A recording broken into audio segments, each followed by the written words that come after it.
Friends, just before we begin a television show, we always decide on the time at which we are going to quit. And you often wonder, well, how do you manage to finish on time? Well, I just keep looking at the clock, and then 2 or 3 minutes before the time is finished, begin to weave into a conclusion. Now, you have no idea how lucky you are that television always runs on time, because I want to give you this historical fact. There was a man, I will give you his name at the end, who on November the 28th, 1955, began talking in Kent, England. He talked until December the 3rd. He talked for 5 days and 13 hours, which is the record for continuous talking. His name, Kevin Sheen.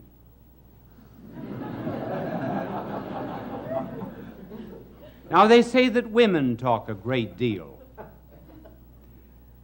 The record for women is only 2 days and 14 hours. It was held by a Mrs. Clapp. She couldn't keep her clap shut. Well, tonight we are to talk on the subject of the meaning of love. What is love? Well, that all depends upon whom you're asking. To a psychiatrist, love is a libidinous instinct. He calls it an id. And it becomes interesting to him when it manifests itself in aggressiveness and jealousy and hate and anything that creates a psychiatric problem. To the novelist, love is interesting not when it is a virtue, but generally when it is a vice. Adultery, perversity, and so forth constitute the themes of many novelists. To a biologist, is nothing but an animal instinct that has been carried over into the human order. To a comedian, love is nothing but a lot of dame foolishness. You understood me correctly, didn't you? Love is really none of these things. Love is a feeling, a groping, a tasting, a sensing, and awareness of another. Love always refers to another, not just primarily to self. And here's where it differs from knowledge. Now, let me illustrate this.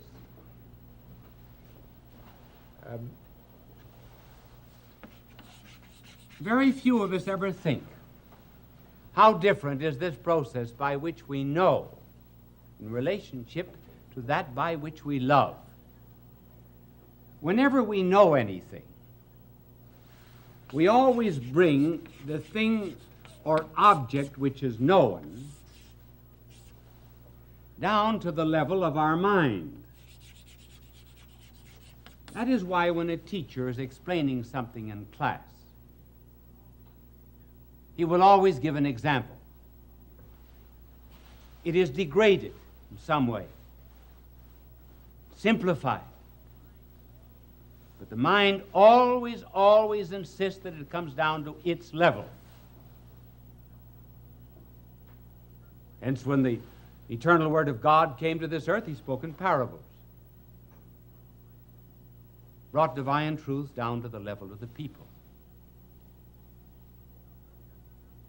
Now, love does not operate that way. As a matter of fact, love operates in just the opposite direction. For example, the object of love is something to which you go out. Now, here is the faculty of of loving is the will. When you love anyone, instead of dragging it down to your level, you go out to meet it. For example, if you love music, you do not write your laws of music. You meet the demands of music.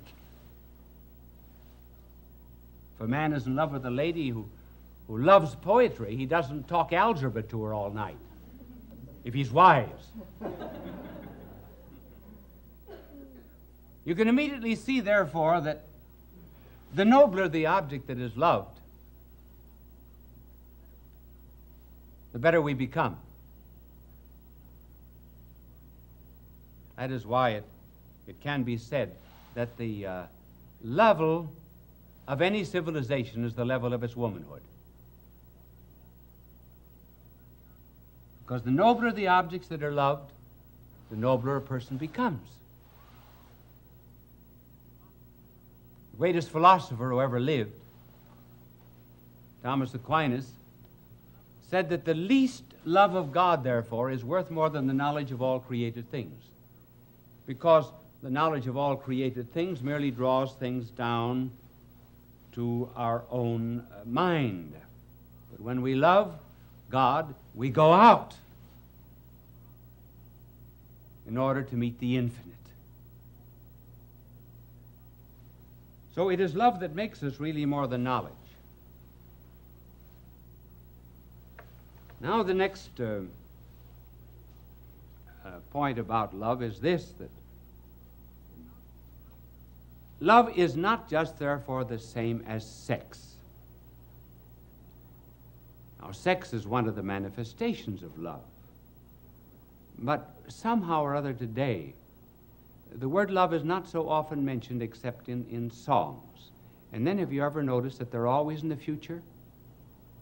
Never in the present. How happy we will be. I'll bake a cake for you to take for all the boys to see. And sex, however, in common literature today, too often is a substitute for this noble affection. Now, though it is one of the manifestations, it is not necessarily love. And let me show you the difference. Sex alone is really not interested in a person. Sex is really interested in self. And hence the carnal man will very often apparently and seemingly project his love to someone else, but he's not loving that other person.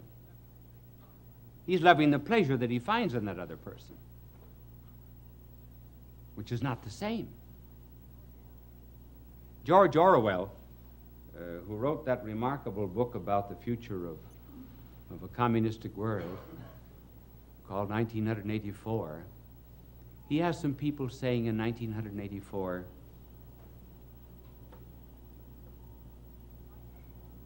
you like it, don't you? I don't mean you like me. I mean you like it. The other person says, yes, I adore it. It was sex, not love. It.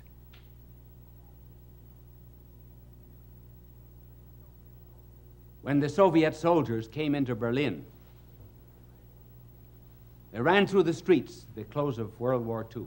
They ran through the streets shouting, I want a woman, I want a woman. They didn't want a particular woman. They were not concerned at all with the person. They just wanted something to satisfy their own ego. Hence the difference. You see what a good job my angel does in clearing the blackboard? And the reason he did a particularly good job is because this afternoon his halo was shined. You know the kind of shampoo he uses? Halo. This is a good chance for a commercial, isn't it? I bet they regret that. Well, Magic Kiss did his halo. this is the difference between sex and love. I mean, not sex as an expression of love, but just isolate it.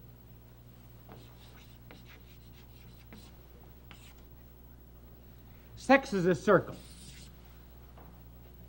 Have you ever noticed that's the only thing that I draw well, is a circle?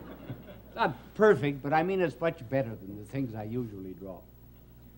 But sex is a circle. It's bounded by itself. It looks only to itself.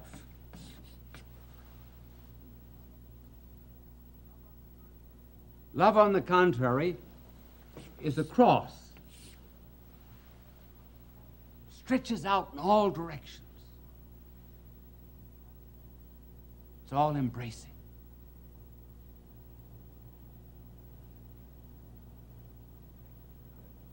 Sex, to some extent, only to some extent, is like some of the statues we see of Buddha.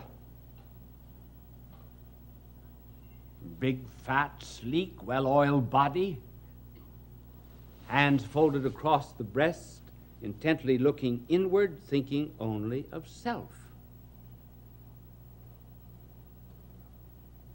And love is very much like sometimes the paintings or the statue of a saint, thin-waisted face, but eyes upward, peering beyond the hid battlements of eternity unto God himself. So love, therefore, by its very nature, is something that is concerned with the other or another, which brings us to this other question, namely the love of neighbor. Our blessed Lord said, love thy neighbor as thyself. Well, you might say, how can I like my neighbor? First of all, the neighbor isn't the one from whom you borrow sugar. The neighbor isn't the one who tells you that you're making too much noise at your party. He isn't the one that knows your affairs before you do. The definition of a neighbor is one who is in need, or else your enemy. So the question arises, I can't like everybody. And I got certain neighbors I don't like. And nothing in the world can ever make me like them. That's true. So here we touch upon the difference between liking and loving. Certainly there are things and there are persons you can never like, because liking is instinctive. Liking is an emotion. It's physiological. It's almost organic. It's biological. It's something over which you do not have great control. For example, you do not like olives. Now, I should tell you something I don't like, and I generally announce it once a year over television and over radio, so that if you ever invite me to dinner, you'll remember it. I don't like chicken.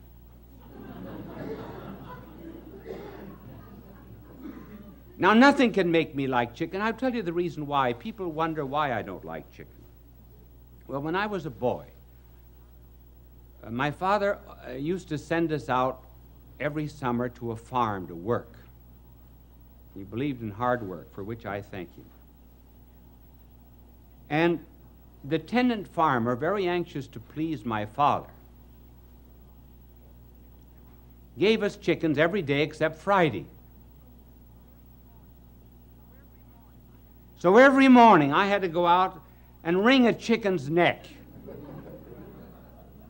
I must have wrung thousands of chickens' necks. So when we hear the command, love your neighbor, and love everybody, and love all of God's creatures, well, that's all right. You can love them. But you can't always like them.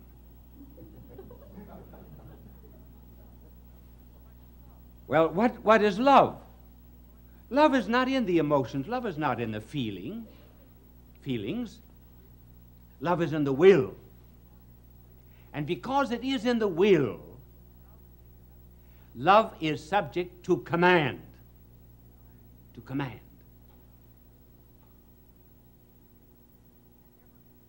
You can never be commanded, for example, to like pickles. But you can be under a command, as a boy is under a command, for example. Now, please go up and kiss your Aunt Sophie. Now, he doesn't want to kiss his Aunt Sophie, but he's under a command, and maybe he does it. So love is subject, therefore, to the will. It can be ordered, whereas liking cannot. And we're only told, therefore, to love the neighbor. And how does this love work itself out practically? Because you may not be liking all the time. It is by doing a good deed. Do good to them who hate you. And as we begin to do what we ought and what is commanded, we may eventually begin to love that which we ought. And that is how we gradually come to love God and to love the neighbor sometimes that is not worth loving. Does that mean I have only 3 minutes left? All right. I thought I had 5 or 6. I've got 3, so I get very nervous, and I have to change. No, he says 5. Wasn't that nice that I asked him? He put up 3 fingers. Now I have 5. Well, now I can tell you other things.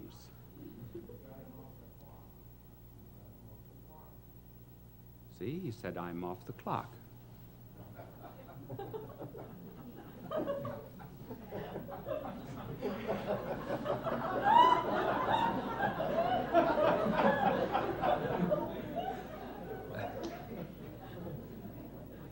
You see, I like him for that, and I love him for that. Now, our blessed Lord also said, you love your neighbor as you love yourself. How can we love our neighbor as we love ourselves? Well, there are certain times, for example, we like ourselves, we love ourselves, and other times we do not love ourselves. We do not love ourselves when we are hateful and spiteful and mean and uncharitable and when we do embarrassing things. And then there are moments when we do love ourselves. We love ourselves when we're praised. We love ourselves when we're kind to the poor, and so on and so forth. Now, how are we, therefore, to love the neighbor as ourselves? We are to love the things in him that are good, and we are to not love the things that are bad in him. We love the person. We may hate the sin, just like we love the communists, but we hate communism. And that was what was meant by loving the neighbor as you love yourself. Love the things that are good. And love even the person who does wrong. And by loving him, he may escape his wrong.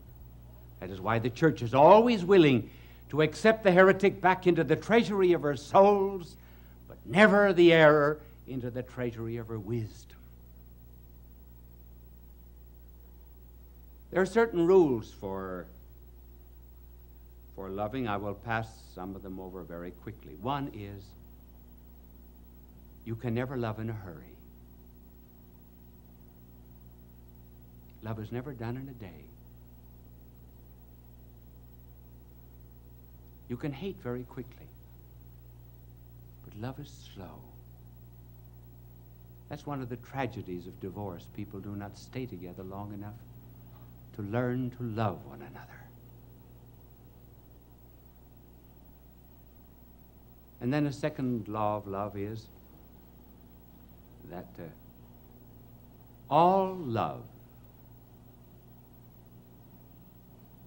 leads either to heaven or to hell.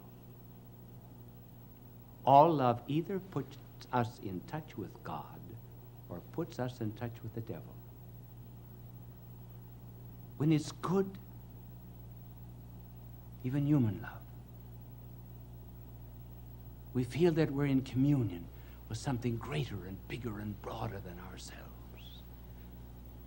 And when the love is illicit and wrong, we not only feel degraded, but feel that we have degraded that which we loved. And finally, love is best expressed in terms of sacrifice. Love does not mean to have and to own and to possess. It means to be had, to be owned, to be possessed. It is the giving of oneself for another. That is why we speak of arrows and darts of love, something that wounds. And the day that a man forgets that love is synonymous with sacrifice, he will ask, what kind of a woman was this to ask for a ring of gold instead of tin? The day that men forget love is synonymous with sacrifice, they will ask, what kind of a God is it who asks for mortification and self-denial? Some years ago, there was an article appeared by a very well-known writer entitled Cosmical Religion. He said that he could no longer believe in a religion of love or a religion of fear, but he believed in a cosmical religion, the adoration of the cosmos. And I wrote an article and answered him, and I said I could accept his cosmical religion if he would only leave the letter S out of it. And in developing the idea, I said, we can never love the cosmos. We cannot adore it. It's too big. It's too immense. And man can never love anything except that which he can get his arms around. And the cosmos is too big and too bulky. That is why the Lord had to become a babe in order that we might encircle him in our arms. Well, I said that on television, and a woman wrote to me, and she said, do you mean to tell me, young man, this was some years ago,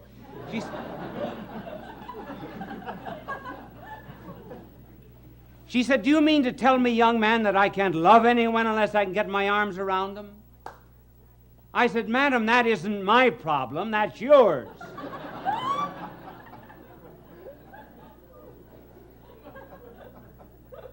Well, I hope now that you understand love just a little bit better. All love on this earth is just a spark that comes from the great flame of love, which is God.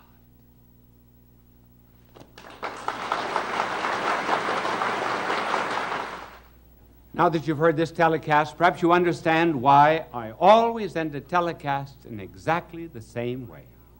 Bye now, and God love you. Fulton J.Sheen is indeed a man for all seasons. He walked a paced beat, allowing to hear the announcer say, we are now signing off. Good night, and have a good sleep. That relieves her of her loneliness. There was really and truly, a woman wrote to me and told me that my program was the only one to which her cat ever listened. So our subject tonight has to do, to some extent, with loneliness. It affects all ages. Children are lonely. 5 million of them belong to divorced parents in this country. Boys get lonely. That's why they join gangs, because they get power which they do not individually have. Young girls are lonely when they get a pimple on the nose. Older girls are more lonely still when the boy treats them as a glass, throws the glass aside after he has taken the drink. They find then that they're just a replaceable part in the great erotic IBM machine. Their loneliness increases. Then there's the loneliness of leadership, being the top man on the totem pole. There's the loneliness of being at the bottom of the totem pole, because you're just one of the masses. You're apt to lose your personality. The loneliness sometimes of marriage, where all the jokes have been told. There's no new event to narrate. And it's the terrible solitude of being alone together.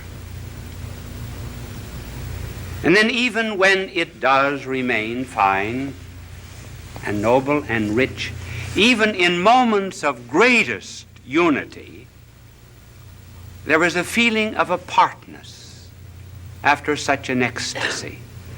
One hopes to completely submerge oneself, and yet one finds oneself back again. The hypochondriacs, of course, are lonely. And so we were asked to talk on this program about this subject of loneliness. And I'm going to give, after these facts, which we have just narrated, I'm going to give first the causes, and then I'm going to suggest some remedies. Now, I didn't know whether to use the blackboard or not. My angel is here, and I cannot think of any diagram that I could use. Just write causes on the board. So I'm afraid I will not be able to use my angel, but just before I came on the program, he wanted to know if I would play a game of golf with him tomorrow. And I told him that I was not old enough for golf because I play tennis twice a week. When I get old, I am going to play golf, and I'm going to have a wagon, too, to take me around from hole to hole. And, but he was telling me that the other day he was playing golf, and he drove off 225-yard hole it was, and the ball went right into the cup. And he looked up to heaven and he said, "Dear Lord, let me do this by myself." He's not a lonely angel, as you see.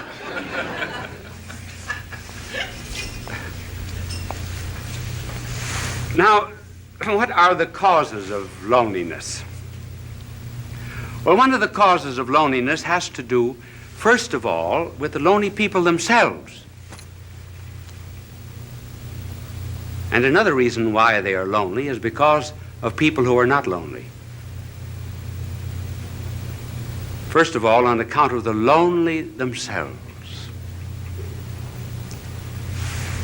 They want to be loved too much. They want to love, to be loved. Now, there's nothing wrong about wanting to be loved, because we're all Stradivarius violins without bows. I didn't mean that pun. We are one of the difficulties of an unprepared, unscripted play. And we're cups without saucers. We are to be complimented. But the deep loneliness of which we are speaking comes from an excessive desire to be loved. The more I want to be loved,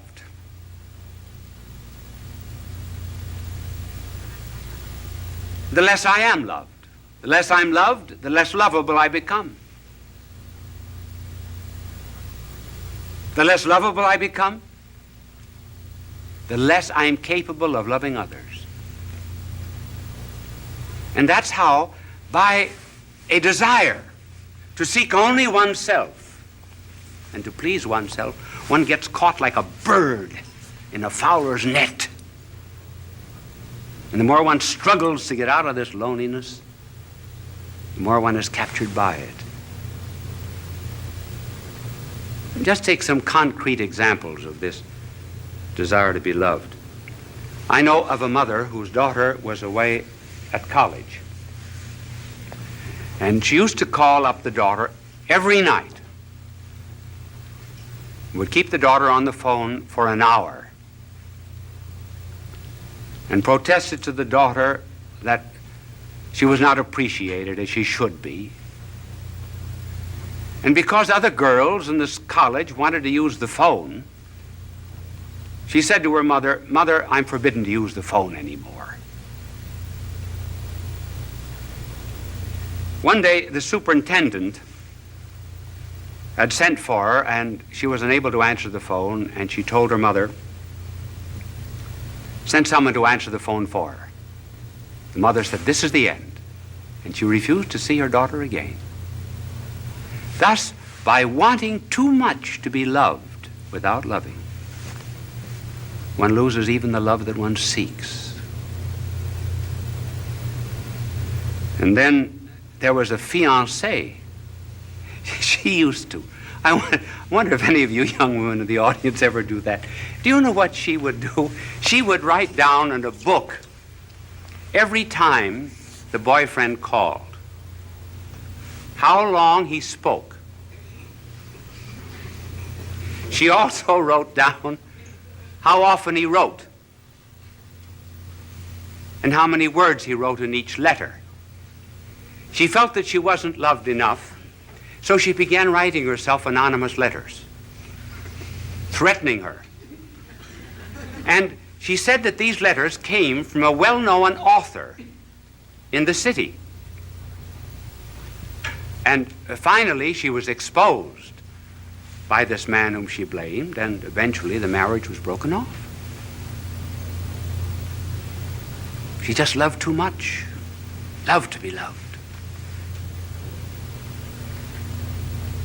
And then there was the wife who felt that her husband was paying no attention to her, insisted that he stay away from work. She wanted to go to a picnic, wanted to go to the beach, and he found excuses many times, and finally he lost his job. The marriage broke up. So one of the principal reasons of loneliness, therefore, is this egotism which seeks only oneself. And you can already see the cure anticipated by the mere fact that we mention this cause. But then there's another cause of loneliness, and that's on the part of the people who are not lonely. They do not bring any love to these people.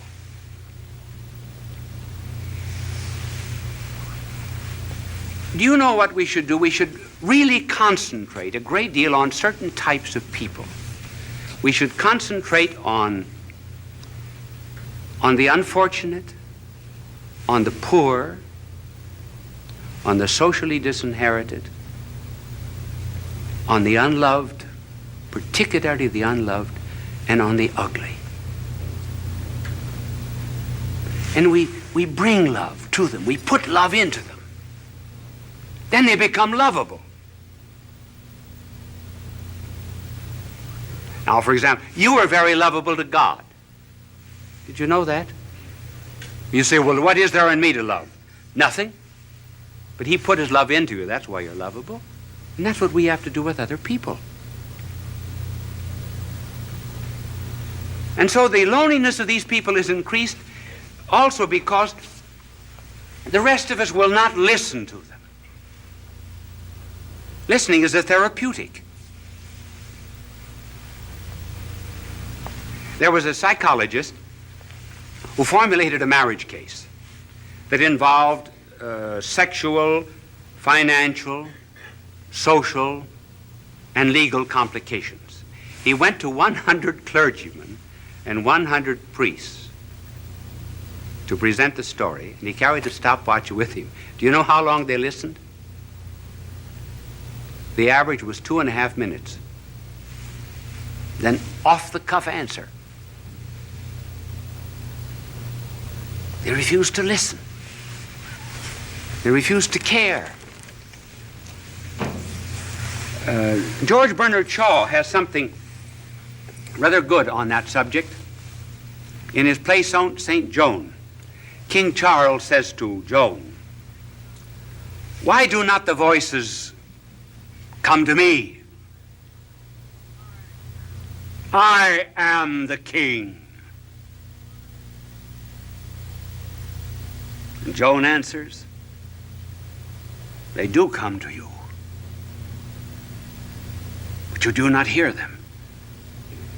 You have not sat in the field in the evening listening for them. If you prayed from the bottom of your heart and listened to the thrilling of the bells and the trilling of them after they had stopped ringing, you would hear the voices, just as I do." In other words, listening is a therapeutic, a cure for lonely people. We do the same thing with our prayers. We wouldn't do to a doctor what we do to God. Would we go into a doctor and mumble off all of our symptoms and then say, "Bye, doctor"? Not listen. So listening on our part, refusal to listen, is one of the causes that intensifies this forsakenness. Now, what is a cure? Well, there are several cures, and we will just have time to mention one that is very important, namely caring for other people. When we're lonely, go out and serve.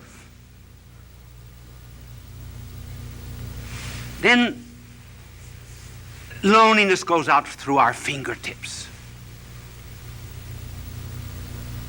Our heart opens. The Chinese have a proverb: if you're without shoes, go out and find a man without any feet.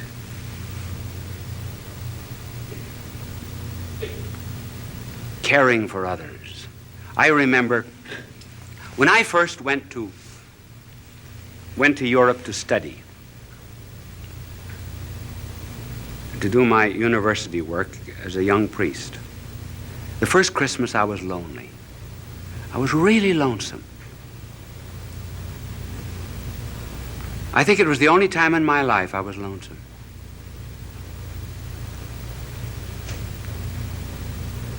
What would I do?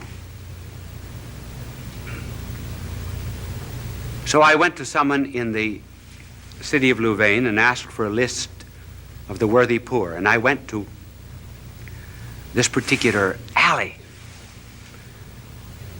It was the wrong address, actually. I got into Rat Alley. And when the door opened, there, earthen floor, was a blind father at a stove. 10 children barefooted around the stove. A ladder leading up to the second floor. One bed upstairs, bed downstairs. The children slept crosswise. I asked the family what they had. This was Christmas Eve, what they had for dinner, and she opened a bag of straw. Children had no sabots, no wooden shoes. I took care of them for 4 years while I was studying at the university. Got them jobs, rehabilitated them. I felt at times perhaps they were drawing on me. But do you know that the day that I went up for my examination as a professor at that university, as I went in at 9 o'clock to face 200 professors, I saw the whole family coming down the street. I asked them where they had been, and they said, for the last 2 days, we've been at a shrine praying for you that you would pass the examination. We walked all the way back. I was never lonesome again. That's the cure. Helping the neighbor. But here's something to remember, too. We think we should not be lonely.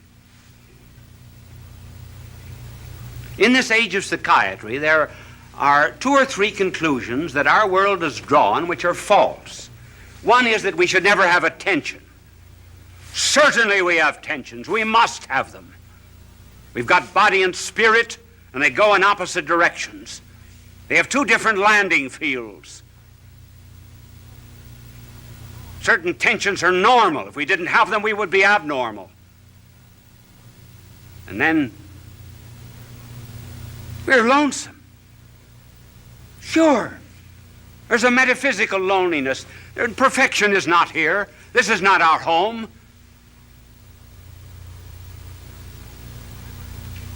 I've got something that I want in my heart that nothing on this earth can satisfy, and nothing can satisfy you either. And we know it very well. So what's the cause of this loneliness? What are we looking for? Well, we say we're looking for God, yes. But then I know what you will answer. What does God know about loneliness?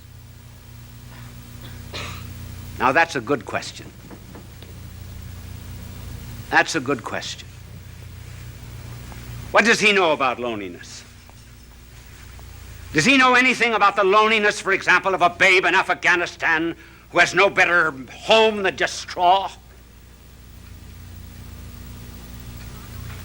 Does God know anything about the loneliness of a mother who has to gather up a child in order to escape a dictator and fly halfway across Africa?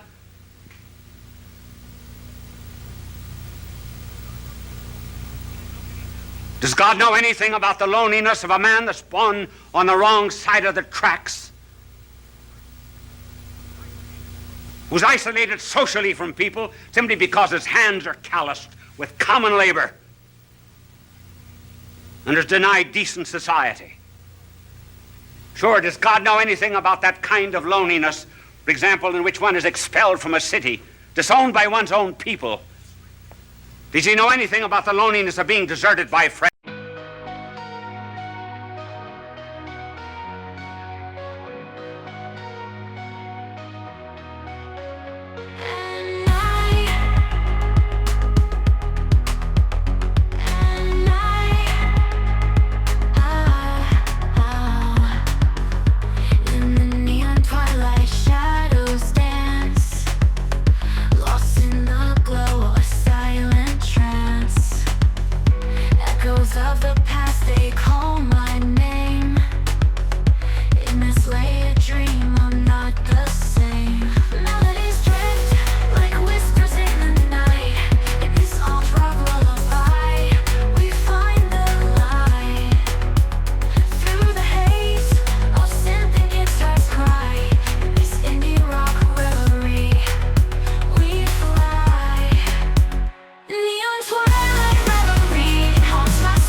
In this experimental dream, I'm whole. Lay it